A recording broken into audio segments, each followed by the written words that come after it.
ಬನ್ನಿ sir sir ಬನ್ನಿ ಆಯ್ತು ಬನ್ನಿ ಸರ್ ಸರ್ ಮುಗಿತಾ ಬನ್ನಿ ಸರ್ ಬನ್ನಿ ಸರ್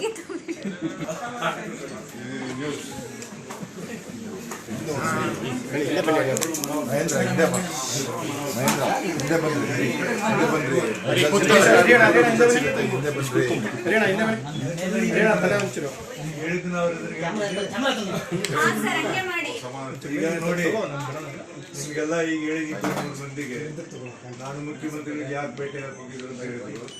ಮುಖ್ಯಮಂತ್ರಿಗಳಿಗೆ ನಾನು ಮಣ್ಣು ಮಾತು ಕೊಟ್ಟಿದ್ದೆ 14 ರಾಜೀನಾಮೆ ಕೊಡ್ತೀನಿ.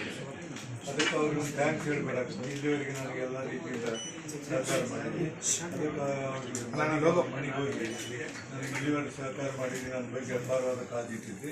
ಅದಕ್ಕೆ ನಿಮಗೆ ಧನ್ಯವಾದಗಳನ್ನು ಹೇಳೋಗಿ ಧನ್ಯವಾದಗಳು ಬಂದೆ. ಮತ್ತು ನಾ ಏನು 14ನೇ ತಾರೀಕು ರಾಜೀನಾಮೆ ಕೊಡ್ತೀನಿ ಅಂತೇಳಿ ಮಾತು ಕೊಡ್ತೀನಿ. ಆ ಮಾತಿಗೆ ಇವತ್ತು ಬದ್ಧರಾಗಿದೆ ಅನ್ನೋದನ್ನು ಅವ್ರಿಗೆ ಮತ್ತೊಂದು ಸಲ ಹೇಳಿ ಬಂದೀನಿ. 13ನೇ ತಾರೀಕನ್ನು ಸದನ ನಡೆಸಿ ಅಭಿಷೇಕ ನಡೆಸಿ 14ನೇ ತಾರೀಕು ಉಪಾಧ್ಯಕ್ಷ ನಡೆಸಿ ಅವತ್ತು ರಾಜೀನಾಮೆ ಕೊಟ್ಟು ನಾನು ಸ್ಥಾನವನ್ನು ಖಾಲಿ ಮಾಡ್ತೀನಿ. ನಾವೆಲ್ಲ ಒಟ್ಟಿಗೆ ಕೆಲಸಬೇಕು. ಶಾಸಕಾಂಗದ ವ್ಯವಸ್ಥೆಯಲ್ಲಿ ಎಲ್ಲರೂ ಕೂಡ ಮಾಡಬೇಕು. ಅವ್ರಿಗೊಂದು ಆಸೆ ಇದೆ.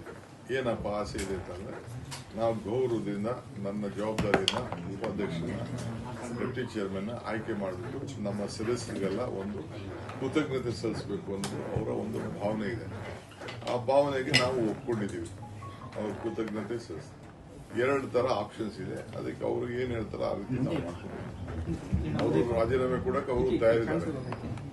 ನಾವು ಅದಕ್ಕೆ ಏನ್ ತೊಂದರೆ ಇಲ್ಲ. ಡಿಕ್ಲೇರ್ ಮಾಡೇ ಬಿಟ್ಟಿವಿ ನಾನು. ಅವರು ಡಿಕ್ಲೇರ್ ಮಾಡಿದ್ದಾರೆ. ಅರ್ಥ ಆಯ್ತಾ? ಈಗ ಸಪೋಸ್ ಅವ್ರು ರಾಜೀನಾಮೆ ಇವತ್ತು ಕೊಟ್ಟರು ಅವ್ರನ್ನೇ ನಾನು ಟೋಟಮ್ ಸ್ಪೀಕರ್ ಚೇರ್ಮನ್ ಆಗಿ ಅವ್ರನ್ನೇ ಅಪಾಯಿಂಟ್ಮೆಂಟ್ ಮಾಡಬೇಕು. ಅವತ್ತು ಅವರೇ ಕೂತಿರ್ತಾರೆ. ಇವತ್ತು ಸಪೋಸ್ ಇಫ್ ಯು ವೇಕೇಸ್ ನಾವು ಆನ್ ದ ಬೇಸಿಕ್ ಪ್ರಿನ್ಸಿಪಲ್ ಅವ್ರನ್ನೇ ನಾನು ಅಪಾಯಿಂಟ್ಮೆಂಟ್ ಮಾಡಬೇಕಾಗ್ತದೆ. Because is the senior most member. ಅವರೇ ಮಾಡಬೇಕಾಗ್ತದೆ. ಅವ್ರಿಗೇನು ಬೇಕೋ ಅವ್ರ ಕೆಲಸ ಜವಾಬ್ದಾರಿಯನ್ನು ಅವ್ರು ಮಾಡಬೇಕು. ಸರ್, ಈಗ ಅವಿಶ್ವಾಸ ನಿರ್ಣಯ ಮಂಡಿಸಬೇಕು ಅಂತ ತಯಾರಿ ನಡೀತಿದೆ. ಆ ಥರದ್ದೇನಿಲ್ಲ. When we have come to an understanding ಏನಿದೆ, ಅವಿಶ್ವಾಸ ನಿರ್ಣಯ ಮಾಡಿಸ್ತೇವೆ. ಅವ್ರಿಗೆ ready to resign. What is the question? Even if you resigns also now within 10 minutes have to appoint him as the protem speaker. All the same. So ಅದಕ್ಕೆ ಯಾಕೆ ಆಯ್ತು. ಕೆಲವರು ಪೇಪರಲ್ಲಿ ಟಿವಿಲಿ ಏನೇನೋ ಬಂತು ಅಂದ್ಬಿಟ್ಟು ಅವರು ಸ್ವಲ್ಪ ನಮ್ಮವರು ಸ್ವಲ್ಪ ಯೋಚನೆ ಮಾಡ್ತಿದ್ದಾರೆ. ಅವರೇ ಹೇಳಿದ ಮೇಲೆ ಇನ್ನೇನಿದೆ. ನಾ ಮೊನ್ನೆ ಹೇಳಿದ್ದೀನಿ ಇಲ್ಲ, ನಾನು 14ನೇ ರಾಜೀನಾಮೆ ಕೊಡ್ತೀನಿ ಅಂತ ಹೇಳಿದ್ದೀನಿ. ಅದಕ್ಕೆ ನಾನೇನು ಕೊಟ್ಟಿನಿ ಅದನ್ನ ನಾನು ಮಾತಿಗೆ ಬದ್ಧಾಗಿ. Only difference is only that whether he should work there as a pro tem speaker or a regular chairman. ಎರಡೇ ವ್ಯತ್ಯಾಸ ಇದೆ, ಬೇರೆ ಏನಿಲ್ಲ. He has accepted to resign. ಅವಿಶ್ವಾಸ ನಿರ್ಣಯದ ಮಾತು ಇಲ್ಲಿ ಬರೋದೇ ಇಲ್ಲ ಸರ್. ಅವ್ರು ರಾಜೀನಾಮೆ ಕೊಡ್ತೀನಿ ಅಂತ ನಿಮ್ಮ ಮುಂದೆ ದೇಶದ ಮುಂದೆ ಹೇಳಿದ್ಮೇಲೆ ಅವ್ರಿಗೆ ಇಷ್ಟು 40 ವರ್ಷದ ರಾಜಕಾರಣನ ತ್ಯಾಗ ಮಾಡಕ್ಕಾಗ್ತದೆ ಯಾರು? It is basic principle. Is very principle man. ಆ ಚೇರ್ಗೆ ಎಷ್ಟು ಗೌರವ ಕೊಡಬೇಕೋ ಇವ್ರಿಗೆ ಕೊಟ್ಟಷ್ಟು ಗೌರವ ಯಾರು ಕೊಟ್ಟಿಲ್ಲ. ಇವ್ರು ನಡ್ಕೊಂಡಂಗೆ ಸರ್ಕಾರಕ್ಕೆ ಯಾವ ಸಂದರ್ಭದಲ್ಲೂ ಸರ್ಕಾರಕ್ಕೆ ಗೌರವನ ಕಾಪಾಡ್ಕೊಂಡು ಬಂದಿದ್ದಾರೆ. ಅದಕ್ಕೆ we all are very grateful to you. BJP ಆರೋಪ ಏನಂತಂದ್ರೆ ಇವ್ರಿಗೂ ಕೂಡ ಸಭಾಪತಿಗಳ ಬದಲಾವಣೆ ಆಗಿರ್ಲಿಲ್ಲ, ಈ ರೀತಿಯಾದಂತಹ ಅವಿಶ್ವಾಸ. ಅವರ ಆರೋಪ ನಾನು ಲಿಸ್ಟ್ ಹೇಳಲ್ಲ ನಿಮ್ಗೆ. ಅವರು ರಾಜ್ಯಗಳಲ್ಲಿ ಏನೇನು ಮಾಡಿದ್ದಾರೆ ಅಂತ ಲಿಸ್ಟ್ ಬೇಕಾದ್ರೆ ನಾನು ಲಿಸ್ಟ್ ಹೇಳ್ತೀನಿ.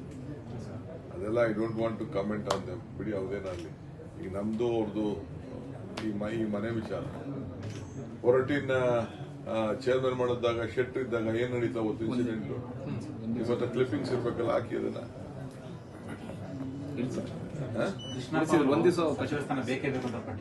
ಯಾರು ತಪ್ಪೇನಿಲ್ಲ, ಕೇಳ್ತಾರೆ, ಎಲ್ಲರೂ ಕೇಳ್ತಾರೆ. ಸಣ್ಣ ಬದಲಾವಣೆ ಆಗುತ್ತೆ ಕ್ಯಾಬಿನೆಟ್ ಅಲ್ಲಿ ಅಂತ ಹೇಳ್ತಾ ಇದ್ದಾರೆ. ಕೆಲವೊಬ್ಬರಿಗೆ ಸರ್ ಈಗ MC ಸುಧಾಕರ್ ಅವ್ರನ್ನ ಕರ್ಸ್ಕೊಂಡು ಅವ್ರನ್ನು ಕೂಡ ಮನವೊಲಿಸುವ ನಿಟ್ಟಿನಲ್ಲಿ ಕೂಡ ಅವ್ರನ್ನು ಕೂಡ ಮಾತಾಡಿ ಕರ್ಸ್ಕೊಂಡು ಯಾರಿಗೂ ಏನು ಬೇಜಾರಿಲ್ಲ ರೀ. ಕೆಲವು ಸೀನಿಯರ್ಸ್ ಇರ್ತಾರೆ, ಏನೇನು ಜವಾಬ್ದಾರಿ ಕೊಡಬೇಕಾಗುತ್ತೆ. Settle it, no problem. Okay, thank you. Sir, ಮಹಿಳಾ ಯಾವಾಗ ಆಗುತ್ತೆ? ಮಹಿಳಾ ಪ್ರಮಾಣ ವಚನ ನಿಮ್ಗೆ ತಿಳಿಸ್ಬಿಟ್ಟು ನಿಮ್ಗೆ ಖರ್ಚು ಮಾಡ್ತೀವಿ. ಸರ್, ಸಣ್ಣ ಸರ್ಜರಿ ಅಂತ ಅನ್ನೋ ಕೆಲವೊಬ್ಬರಿಗೆಲ್ಲ ಏನಾದ್ರು ಇದೆಯಾ ಸರ್? ಪಾಸಿಬಿಲಿಟೀಸ್ ಇದೆ ಸರ್, ಕೆಲವರಿಗೆ ಅವಕಾಶ ಕೊಡೋದಕ್ಕೆ. ಮೀಡಿಯಾ ಸರ್ಜರಿ ಮಾಡಬೇಕು ಅಂತ ಮಾಡಿ ಸರ್. ನಡೀರಿ, ಆಯ್ತು. ಸರಿ ಮಾಡಬೇಕು ನಾವು. Thank you sir.